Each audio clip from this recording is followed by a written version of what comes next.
Sonra müəllif buyurur ki, hovuz, qiyamət günü hovuz barəsində, Peyğəmbər sallallahu aleyhi ve sellem'in hovuzu haqqında və deyir ki, Əl-Bərbahari rahimehullah vəl-imanu bihəvd Rasulillahi sallallahu aleyhi ve sellem. Həmçinin biz iman gətiririk. Yəni iman, hovuza iman.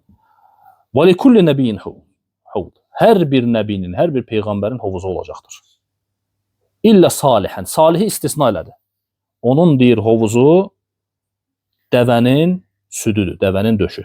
Belə gətirir. Amma bu kəlmə, Bərbaharin gətirdiyi bu kəlmə zəifdir. Zəif rəvayətdir, zəif hədisdir. Çünki səhih hədislər bunu dəlalət edir ki, Allah Rəsulü sallallahu aleyhi ve sellem səhih hədislərdə buyurur ki, Peyğəmbərimiz sallallahu aleyhi ve sellem, yəni hər bir peyğəmbərin hovuzu olacaq. İstisna eləmədi.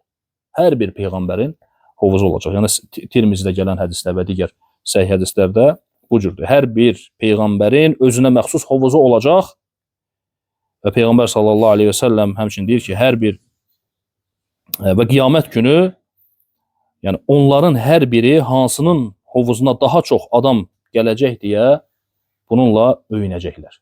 Hər bir peyğəmbər istəyəcək ki, onun hovuzuna yaxınlaşsınlar. Mən ümid edirəm ki, hovuzuma ən çox adam gələcək. Yəni mənim hovuzuma gələcək. Ümid edirəm ki, ən çox mənim hovuzuma adam gələcək. Və Tirmizi rivayət edib bu hədisi. Hədis səhihdir. Sonra şəfaət məsələsi gəlir. İmam Əl-Bərbahari buyurur ki, vəl-imanu biş-şəfaə. Şəfayətə iman. Rəsulullahın şəfayətinə iman gətirmək.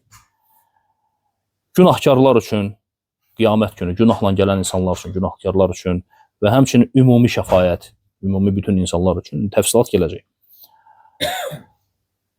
Yəni Allah elçinin sallallahu aleyhi ve sellem həm qiyamət günü haqq hesab meydanında, həm də Sırat körpüsünün üzərində günahkarlar üçün şəfayətçi olacaq və onları cəhənnəmin dibindən çıxarmaq üçün və hər bir peyğəmbərin o cümlələrində siddiqlərin, şəhidlərin və salihlərin də şəfayəti olacaqdır. Bütün bu şəfayətlərdən sonra da Allahın istədiyi kəslərə bol lütfü olacaq. Allahın özünün lütfü.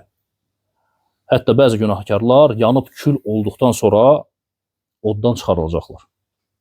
Bu məsələdə buyurur ki, əhl-i-sünnənin üsullarından biri də odur ki, şəfayətə iman gətirmək, inanmaq. Şəfayət məsələsində, amma şərtləri ilə. Şəfayətində şərtləri var. Nədir o? Allahın izni ilə olmalıdır. Birinci, şəfayət Allah izin verməlidir.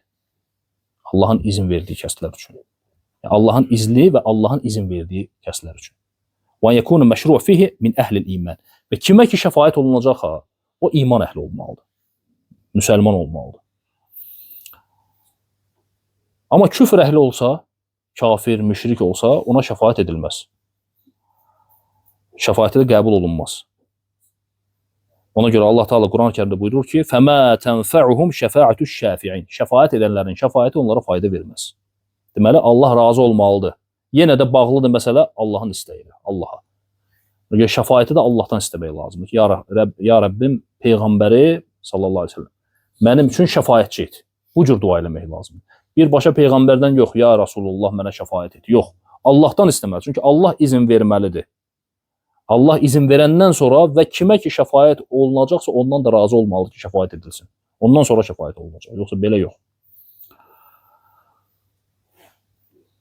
Ona görə digər ayədə Allah Teala buyurur ki, مَا لِلظَّالِمِينَ مِنْ حَمِيمٍ وَلَا شَفِيعٌ يُطَعْ. Yəni, zalimların nə yardımçısı, nə şəfayətçisi olmaz.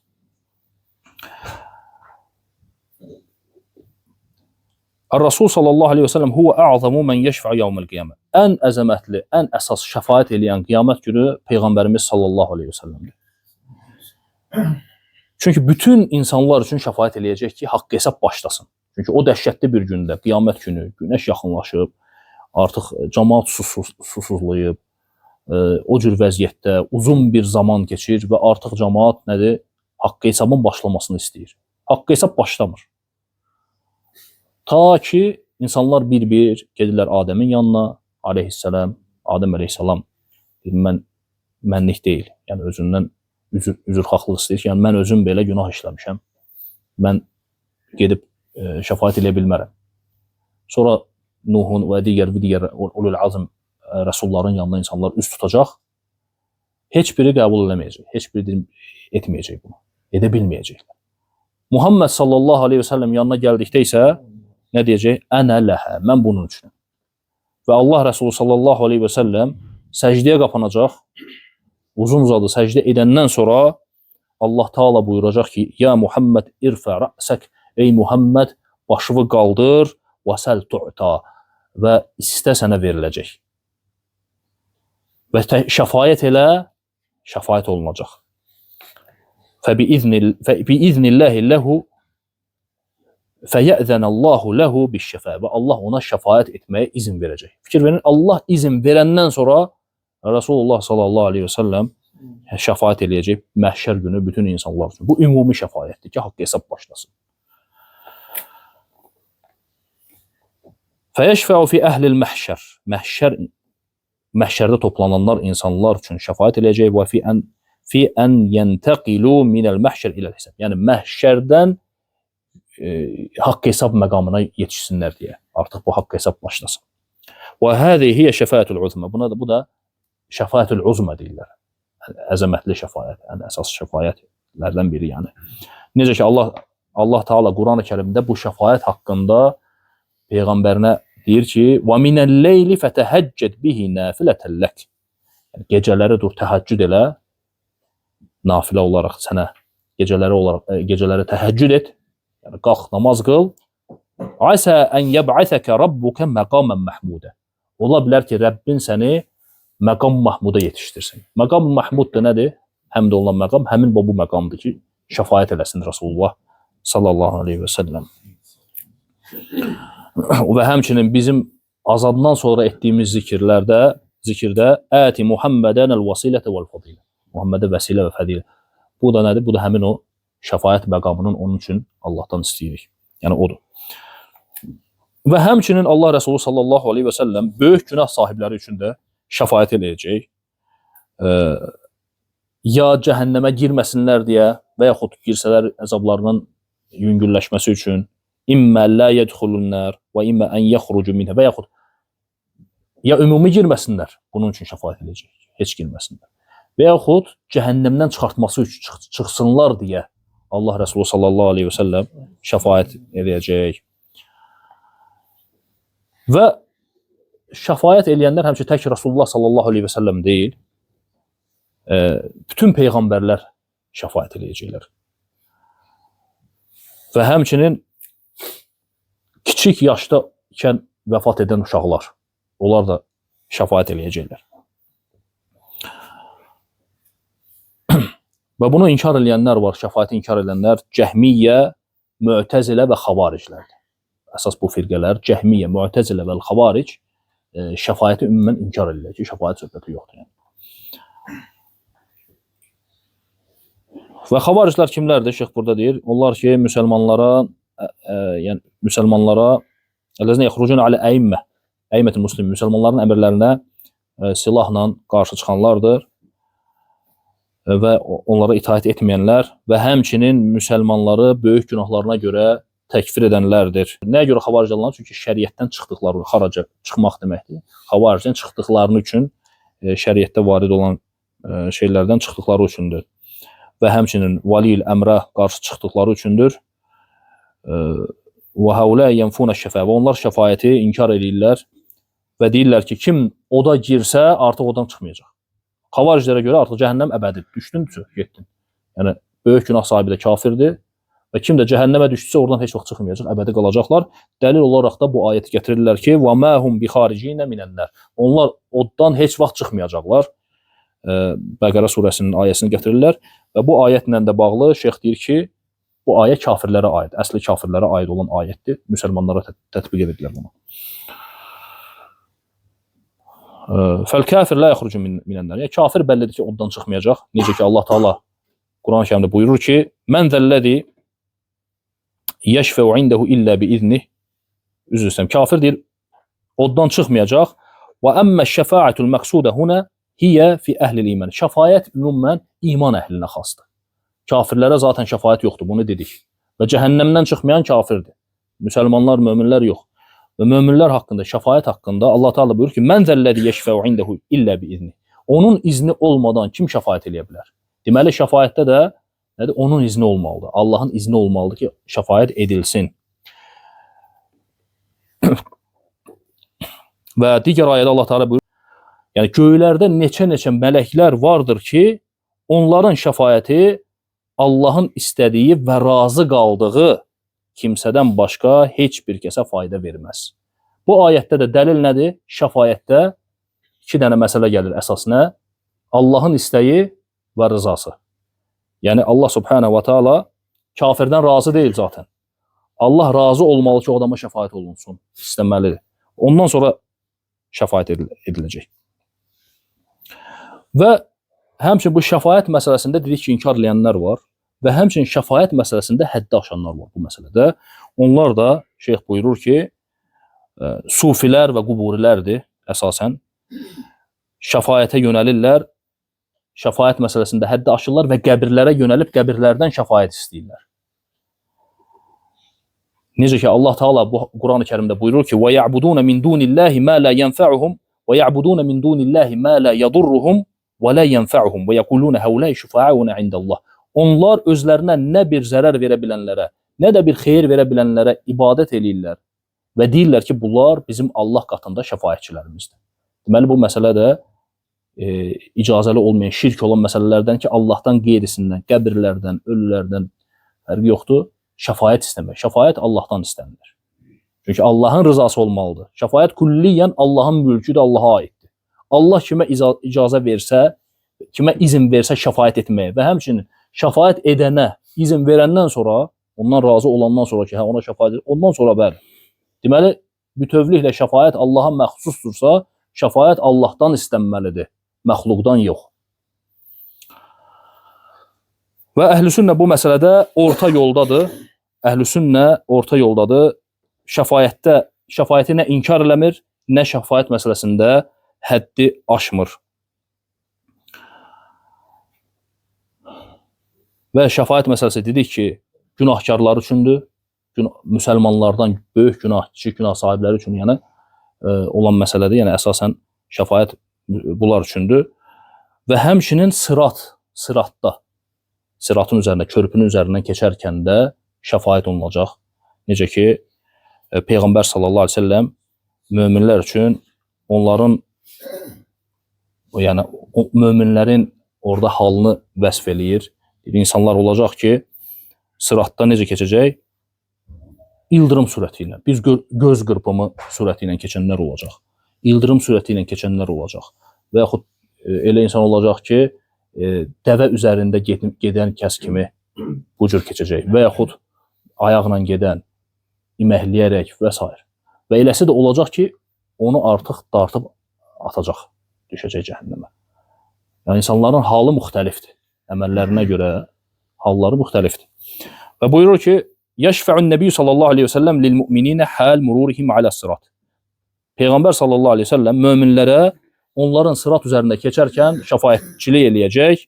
Və yəşfə'u limən dəxalən-nər və həmçinin oda daxil olanlar üçün şəfaətçilik eləyəcək ki, onlar oradan çıxsın, əgər tövhid əhlidirlərsə.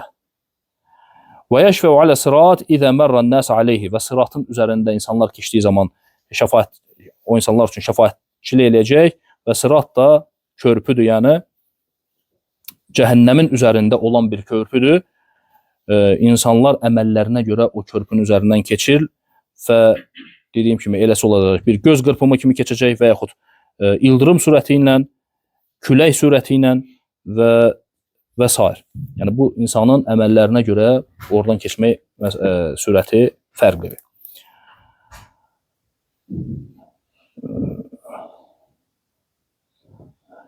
Və mömin, müsəlman hamısı oradan keçəcəklər o sıratın üzərindən. Allah Subhanahu wa Taala Quran-ı Kərimdə buyurur ki: "Və in minkum illə variduha." Sizlərdən, yəni içərinizdən hər bir kəs ora varid olacaqdır. Kana ala rabbika hatman maqdiyya. Bu Rəbbinin müəyyən etdiyi, yəni təqdiridir. Allahın müəyyən etdiyidir artıq, bu olmalıdır. ثُمَّ نُنَجِّ الَّذ۪ينَ اتَّقَوْا وَنَذَرُ الظَّالِم۪ينَ ف۪يهَا جَثِيَّةً. Sonra deyir, biz müttəqiləri xilas edəcək. Yəni o körpünün üzərindən keçərkən müttəqiləri, təqvalı olanları xilas edəcək. Zalimların isə orada diz çökmüş halda tərk edəcək. فَلَا يَنْجُ إِلَّا أَهْلُ التَّقْوَى. Ona görə oradan xilas olanlar təqva əhli olacaq. Kafirlərə gəlincə, onlar فَإِنَّهُمْ يَهْلِكُونَ فِي cəhənnəm. Onlar orada həlak olacaqlar. Allaha sığınaraq deyir. Və bu da sıratdır. Həmin o körpüdür. وَلِلَّهِ وَاللّٰهُ بَعْدَ ذَٰلِكَ تَفَضَّلَ كَثِيرًا عَلَى مَنْ يَشَاءُ. Və bundan sonra Allah Subhanahu wa Taala öz istəyi ilə, öz fəziləti ilə, öz rəhməti ilə insanlara rəhm edəcək. Yəni artıq insanlar Allahın istəyi altındadır. Elə insan olacaq ki, şəfaətsiz Allahın müvəffəqiyyəti ilə cəhənnəmdən çıxarılacaq. Şəfaət edilmədən çıxarılacaq. Allahın lütfü ilə yəni. Allahın lütfü ilə cəhənnəmdən çıxarılacaq. Və yaxrucu unasan minən-nar bifadlihi subhanahu bighayri şəfa'a min ahad. Yəni şəfaətsiz Allahın müvəffəqiyyəti ilə, lütfü ilə. Və xuruc minən-nar ba'da ma ihtaraqu və saru fəhmən. Və həmçinin insanlar olacaq ki, cəhənnəmdə yanıb kül olmuş halda cəhənnəmdən çıxarılacaqlar. Bu vəziyyətdə çıxan insanlar olacaq. Və Allah Subhanahu wa Taala buyurur ki, yəni bizə xəbər verir ki, orada yaşayış yoxdur. Yəni o yaşayış deyil. Nə ölməyəcəksən, nə yaşamayacaqsan. Yəni o hal Allah qorusun, cəhənnəmdəki o hal. Və Allah Taala buyurur ki, "Fəzəkkir in nefa'atiz-zikra." Sən əgər fayda verirsə xatırlat. Yəni xatırlatma fayda verirsə xatırlat. Seyəzzəkkeru men yaxşa. Seyəzzəkkeru men yaxşa. Allahdan qorxan, yəni xaşyə, qorxu. Allahdan qorxan öyüd nəsihət götürər. Sən xatırlat, fayda verirsə xatırlat. Allahdan qorxan nəsihət götürəcək deyir Allah Taala. Və yetecənnebuhal əşqa. Ən bədbəxt olan kimdir deyir? Ən bədbəxt olan isə o kəsdir ki, ondan qaçır, yəni öyüd nəsihətdən qaçır. Əlləzi yaslən naral kubra. O kimsə ki, ən böyük alova atılacaq. Thumma la yamutu fiha və la yahya. Sonra orada nə yaşayacaq, nə də öləcək. Yəni o həyat deyil. Cəhənnəm həyatı. Və deyir, kim ki təzkir, yəni nəsihət qəbul eləmir, nəsihəti götürmür, bu nəsihətləri mövizədən fayda götürmür və bu deyir, cəhənnəmə daxil olacaq. Yəni artıq ona haqq çatır, haqqı qəbul eləmir, haqqı istəmir. Nəsihət qəbul eləyən eləyəcək. Eləməyənin də halını Allah Taala göstərir. Nə yaşamayacaq, nə ölməyəcək. Və la yamutu mautan murihan. Yəni onu rahatlandıran bir ölüm gəlməyəcək ona. Və əzab içində qalacaq. Əmmə mən dəxələhə min usatil muvahhidin. Kimsə tövhid əhlindən olan insanlar ki, hansılar ki, asiliklərinə görə ora daxil olublar cəhənnəmə və hətta elələri olacaq ki, yanıb kül olublar, onlar oradan çıxacaqlar. Nəyə görə? İmanları olduğu üçün. Nə vaxtsa oradan çıxmaq ehtimalları var, yəni çıxacaqlar. Və həyat adlı bir çayda təmizləndikdən sonra artıq o cəsədləri düzələndən sonra ondan sonra cənnətə daxil olacaqlar. Və Allahdan istəyirəm ki, Allah Subhanahu wa Taala bizi cəhənnəm əzabından, qəbr əzabından qorusun və bizi sorğu-sualsız yəni cənnətə daxil olmağa müvəffəq eləsin. Allah Subhanahu Taala bizi cənnətdə birləşdirsin. Əzab görmədən əsas budur. Əzabsız şəkildə. İnsan cənnətə düşə bilər, amma əzab çəkib düşənlər də olur. Allah bizi əzabdan qorusun, qəbr əzabından, cəhənnəm əzabından. Subhanakallahumma bihamdik, əşhədu en la ilahe illa ente, estağfiruka və atubu ileyk.